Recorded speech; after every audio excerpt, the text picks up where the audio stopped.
We're jumping into the discussing segment or the discussing zone, and we're looking at the independence of Egypt. So we have very interesting things for you, but first off, I feel it's super necessary to actually give you a background, a mini history to Egypt and how they became an independent. So, for those of you listening that are wondering, I've heard of Egypt, I've heard of the pyramids, I've heard of the Nile. Some of you would associate Egypt with pharaohs, and yes, you'll be thinking of Cleopatra's and the rest. Yes, all of that comes in there. But where do you find Egypt? I mean, Egypt is in Africa. You're looking at the top of Africa, you're looking at the north, you're looking at Egypt. Egypt is called the cradle of civilization. When you talk about brass, when you talk about iron, when you talk about civilization, where it began, Egypt was at the core of that. So, from the 16th to the start of the 20th century, Egypt was governed by foreign powers, and this included the British and the Ottoman empires. And under the Ottoman empires, I mean, we have the Ottoman Turks. They defeated the Egyptian military and they governed the nation for centuries in the year 1517, and they made Egypt one of their provinces. So the Ottoman Empire actually ruled over Egypt until the time of the British takeover. Now, Egypt was a hard province for the sultans to rule due to the influence of the Mamluks that they had on the country. So we had defensive militarization that actually weakened Egypt's economic institutions and their civil society. So the weak economy and the plagues which affected them left them open to foreign invasion. So the province then remained autonomous until 1798, till the year 1798, when French forces then decided to invade them. And the British actually managed to defeat the French in 1805, leaving a power vacuum that was then filled by Mohammed Pasha.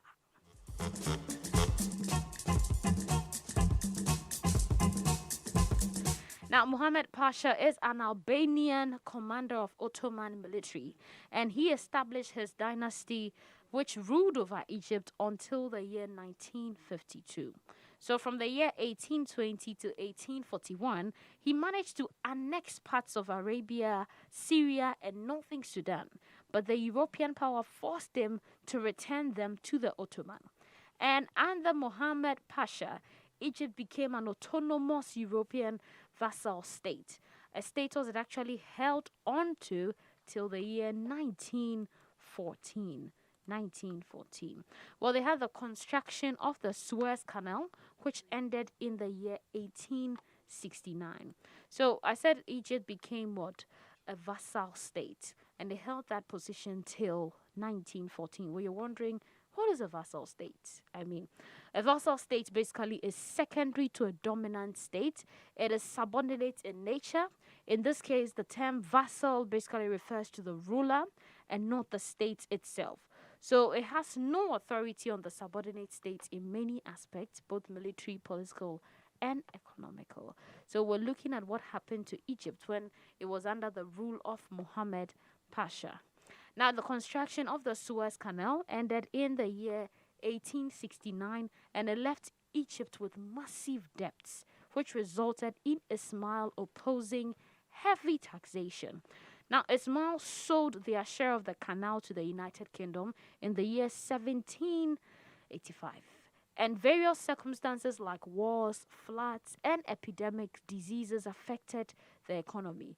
And once again, it forced them to depend on foreign debts. So Ismail and Tafwik ruled the state as a quasi-independent nation under Ottoman until the year 1882, when the British took over.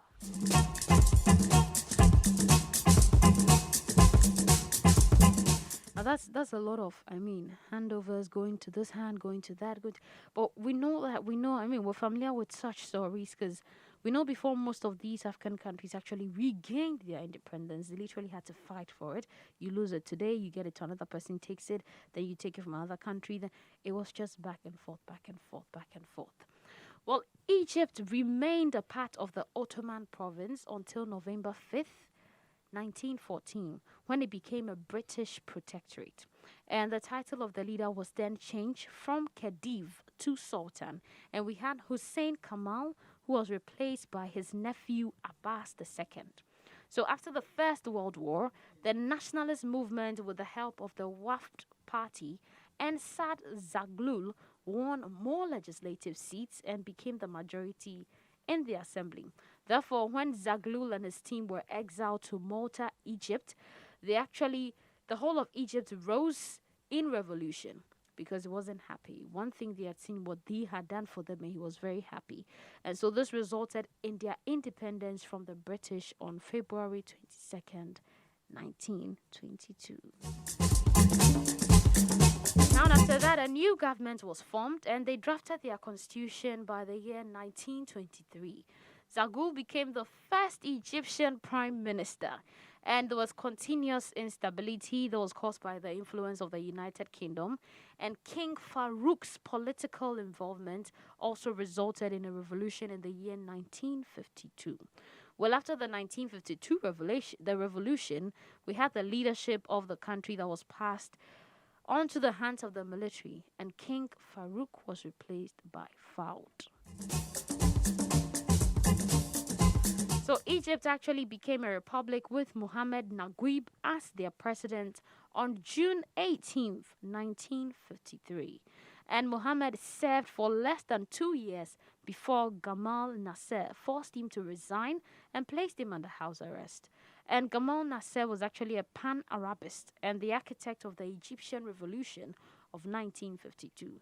The country remained without a president until later years, 1956, when Gamal won the general election and became the president of Egypt. I mean, you can tell that Egypt, as much as we say it is the cradle of civilization and it's been there, they've built the pyramids, they were organized and all that, Egypt has also not had it easy when it comes down to ruling or governing itself. I have my colleague, Mamiaba, here. Mamiaba, with me. So Egypt, have you ever thought of going to Egypt before? Me? Mm-hmm. Yeah. What was your main attraction for wanting to go there? El Guna. You wanted to go to El Guna? Yes, I did. Okay. What do you want to go to do? What do you want to go El and do there? Guna is like the greenest city in Egypt. They take the environment into absolute consideration. Mm-hmm. It's a very environmental friendly place. So I mean, why wouldn't I want to go there? Do you love your greens? I don't mean greens. No, I get. Are you talking about the greens that we put in our body? I'm actually yes. No. You don't like those greens. You know I'm not a very healthy eater. Like I don't like veggies and fruits and all of that. But the environment is very important to all of us, especially looking at climate change, looking at global warming, all of the things that are happening that is harming the environment. Yeah. And if there's a city in the world that is the most environmental friendly city, why wouldn't I want to live there? That's true. Then it means the air is clean. It means we are not cutting down trees. We are not polluting the environment. The water is clean. Everything is being done in a way in which is not harming the environment. So why wouldn't I want to live in a place like that? That's true. But I mean, looking at the fact that Egypt has actually contended with occupation by the Greeks, the Romans, the Byzantines, and the Ottomans. I mean, even Napoleon Bonaparte invaded them in the year 1798. But they had the French that quickly expelled them, and it was a combined force of the British as well, the Mamluk and the Ottoman empires in 1801.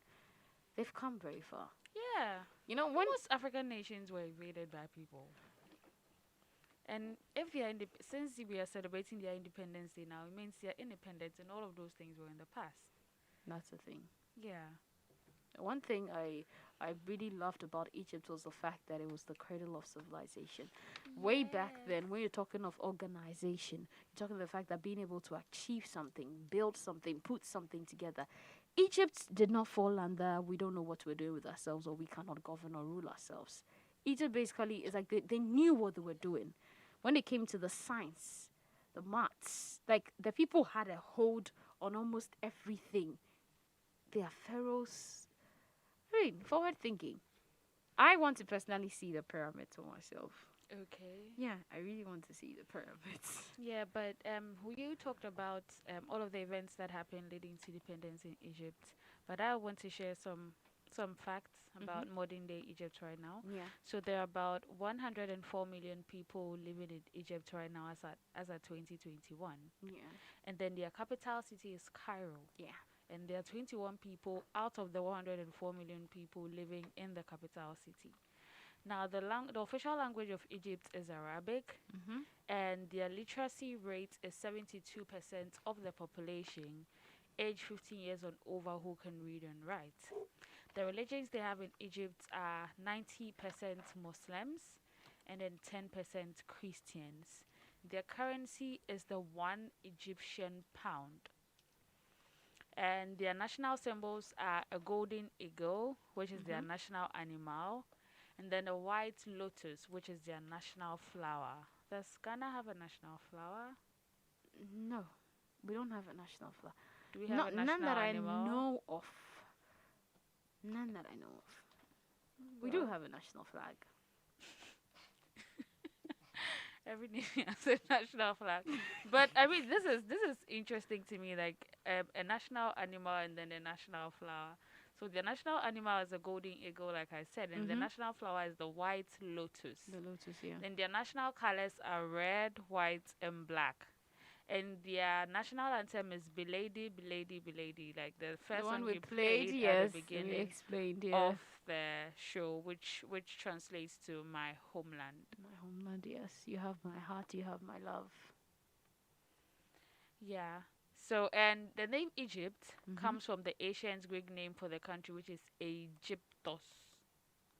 I don't know if I pronounced that right. Egyptos. Egyptos, like Aigptos.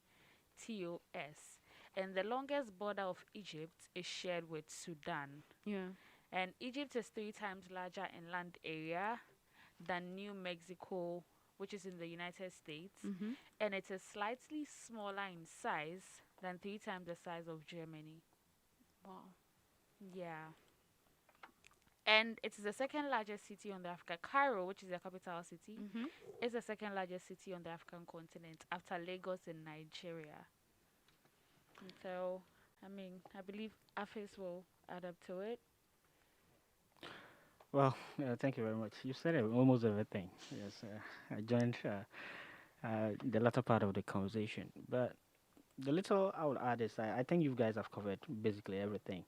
But regarding the flag, I mean, here in Ghana, we talk about the colors and everything and what they represent. Mm-hmm. So, in the case of Egypt, I think you mentioned red, white, and black. Black, Black, yeah, those are Yes, the yeah. so with a colors. golden eagle in the middle. So the red there symbolizes the sacrifice of the Egyptian martyrs. The white in there symbolizes peace, and the black represents the dark days of occupation by the British colonialists.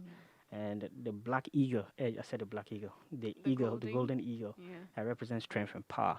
So looks like you've got the bases covered. But for me, the part I would like to talk about Egypt is, you know, issues of, the political climate in there. Now, you can't talk about Egypt in the recent times and not make reference to the Arab Spring we saw that, swept through Tunisia, through Yeah. to Egypt and everything. I know something that started around 2010 that with the self-immolation of Mohamed Bouazizi that led to a wave of pro-democracy protests that led to the ousting of Hosni Mubarak. And so, but thankfully, the country is still in one piece. Yes, I mean it would be a great shame, the cradle of civilization, were to self-destruct. So, but I think in all, is a great reference point. And for me, when you talk about Egypt, a lot of the time, what comes to mind are pharaohs. You are talking about pyramids. And if you're a football head, you're probably looking at the Egyptian team and their dominance in the last decade, continental and club football. That is, I mean, winning the AFCON title for what 7 times? Yes. So Egypt deserves a lot of celebration. I'm not sure what the political climate is now, considering everything that is going on the ground. But they have a lot to celebrate for. They do. I mean, looking back at what they've been through, the kind of hands they've been passed through, Yeah. they do have a lot to celebrate for. When you talk about pharaohs, when were you first introduced to the whole pharaoh thing? Through a movie, a book, or a Bible? To be honest, it was through a movie. Through a movie, but it piqued my interest because usually that's how learning starts, with curiosity. You're curious, and then you then decide to go and read further. And so seeing it, especially in one of the, and it had to take you in Hollywood for you to realize that, oh, there was something called mummification and everything. Yeah, the mummified. Yes, and to actually read further and understand what exactly was going on. And when you even talk about the pyramids, yeah, mostly people reference the pyramids of Khufu at Giza and what it symbolizes. So if you go to read further on the pyramids, you realize that, I mean, it's a great work of art. Oh, it is. It's a great work of art. Yes, looking at what it represents and what it symbolizes. I mean, you talk about Egypt, and usually people are make mention of the pyramids, and it's something you really need to read more into, especially how it is even designed and what it symbolizes. How it is the gateway to the ascension of the souls of the pharaohs and everything. I mean, it's a great artifact anyway to behold. But is there any famous or popular pharaoh you have in your head? I just mentioned one. Yes, Khufu. What? Any of the, pharaohs? There was this one in this movie. Tooth. Night in the Museum. Night in the museum. Dum Dum. Really? Really? You are using movie references. Dum Dum is the one that said, pharaoh. but he was the one that said quiet. No, but Dum Dum was not a pharaoh. No, it was not. I'm just trying to. In the, Dum I Dum think in the in the movie. Night in the Museum 2, the one they went to London. Mommy. The one who went to London. Have any of you watched the 2? Yeah, I did. I watched But- the 2. Where the son met his dad Mm-hmm. I know. in London. It was Mhm. London, right? Yes, it was in London. Wait, With is Jet Li it? and Is everything. it? Is I it? don't remember the name, but that's the only pharaoh I With know. Jet Li. Yes, Jet Li was in the second part. Too. Really? He was the villain. What? Oh? Wait, are we talking about the How same? many people are Are we talking about the same movie? Wait. I'm serious. No, just go back. Jet Li. Yes, Jet Li was in the remake of that movie. Night in the Museum. What was he trying to? No. Okay. Charlie, you guys, I get it now. I see what I did. Okay. Jet Li. It was this movie. Is it Russia? No, not Russia. There's this movie. The Mummy. Mummy. Yes, the Mummy. Oh, That was what I okay, was going to. okay. I was talking about the Mummy. Okay, but there was this pharaoh in Night in the Museum. I don't remember his name. Is it Al Akman Al something? I don't remember it. Okay. And one thing, I don't know, but I don't know if you guys have also heard this. One thing I noticed is most of the then Egyptian, the queens that took over, were mostly attributed with strength. Talking about Cleopatra and everything. Cleopatra, Nefertiti. It's like they portray them in this kind of like strong light. They don't put them in a, pardon my, for lack of better words, they don't really put them in a graceful, kind of a swan-like mode, but this kind of a strong light that they could rule the nation. They could actually like exercise power just like the pharaohs. Yes, I don't know if any of you have noticed that, but I mean, I did some digging on Nefertiti because I realized she was popping up a lot of places. Nefertiti, and I was like, who's Nefertiti? Then he went to find out, okay, she was this. She was like, oh, okay. But they don't really attribute much gracefulness to them. What do you mean? What are you looking for? I think Exactly. I don't know what. they don't really portray them in a Feminine. light. Yeah. Oh, but I think with Cleopatra, her beauty has been talked about a lot. Oh, yeah. I mean, Cleopatra. Yeah, so, But well, it still doesn't satisfy you. not really. It's not really to the best. But yes. So we've been discussing Egypt. We talked about their history. Talk about the hands they passed through and the fact that they are here. Those poem man was playing the last time, and it mentioned the Nile. It Yeah, the had the Nile, Nile, yeah. the River I've Nile. seen rivers. I've Oh seen rivers. Yes, I've yeah. seen rivers. It had the Nile in it. Is it the Yeah. Langston Hughes one? Yes, Lanston Hughes. Even speaking of the River Nile, I Mhm. mean, it extends from the south onto the. It starts from the south to the north. That's why sections of Egypt are classified into the Upper Egypt and Lower Why Egypt. Egypt? Yeah, so the upper is actually the south part of Egypt, and the lower is the northern part. Anyway, And the Nile is like the longest river in the world. Yeah. And adding to that, there I know I think sometime last week Mm-hmm. okay. one of the Did You Knows Barry did. He talked about how the world's largest solar power plant is in Egypt. Is in Egypt, currently, yeah. the Benban Solar Station, Yeah. which is located in Aswan. And Aswan is the place in the world that receives the most hours of sunlight. So It just makes sense. yes, so It then just you makes just sense. realize they setting up the world's largest solar planet in the solar power plant Mm-hmm. is found in Aswan. Then it just connects.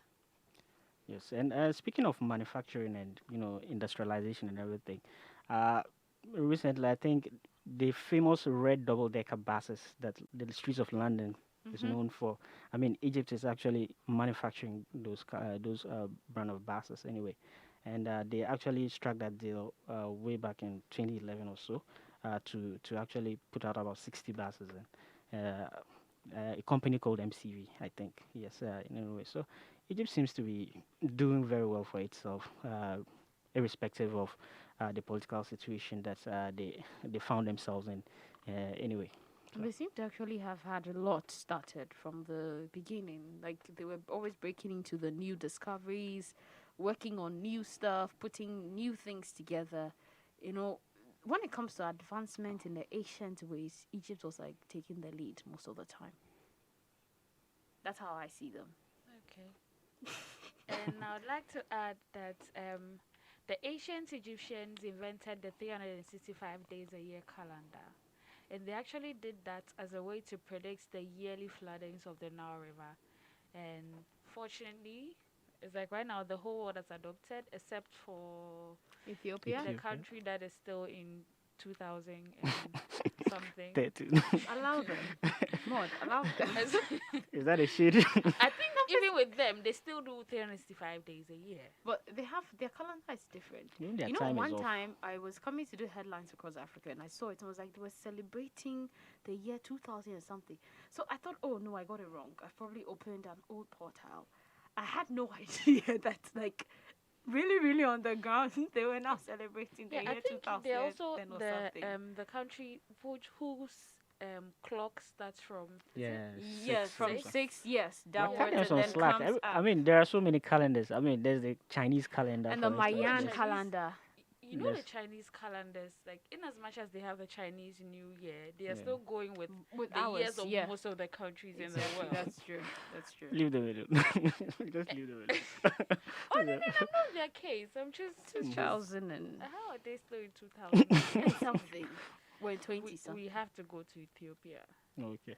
Yeah, we need to find And out start what's your life happening. afresh. Yeah, so which means if I go to Ethiopia, Mhm. I'll be like 8 years younger. Younger. Yeah. That's true. That's like cutting down your. It's true. Let's use their calendar to let's calculate your You age and cannot be stuff. using their calendar while you're living in Ghana. You know, right? No, I think we should just move there. No, I want to move to Seychelles. I thought you wanted to go to Elguna. No, I'll visit Elguna, but I want to live permanently in Seychelles. All the Seychelles, shall we please make room for Mami Alba? Don't just say that. No, you guys are just haters. Oh no, I mean, you are going to Seychelles, right? Yeah. Yeah, Initially, it was just to visit, but now I want to live there. permanently. Yeah, because The I found some seas. really interesting facts about the The nation. beaches? No, right. This time around, it has nothing to do with the beaches. What of Sao Tome and Principe? Oh, if I'm going to all those places, they will just be vacations. But I want to live in Seychelles. Maybe really. I didn't hear him say that. I did not hear that. Okay, but thank you guys so much. So, if you didn't know, if you thought Egypt was always, I mean, they've had it all put together. Well, today you found out that they actually also have had their own share of the rough patches and everything. Any final words, guys, or we're done? Well, I think, well, Egypt. For me, being a football head, when I hear Egypt, I just think football to it. Pharaohs. Yes, and pharaohs and everything. I mean, they're such a delight to watch. Anyway, so The pharaohs of Egypt. yeah. Well, thank you so much. So you've heard it. If you thought they didn't have their rough patches, they've had it. They've overcome it. They're still going at it hard.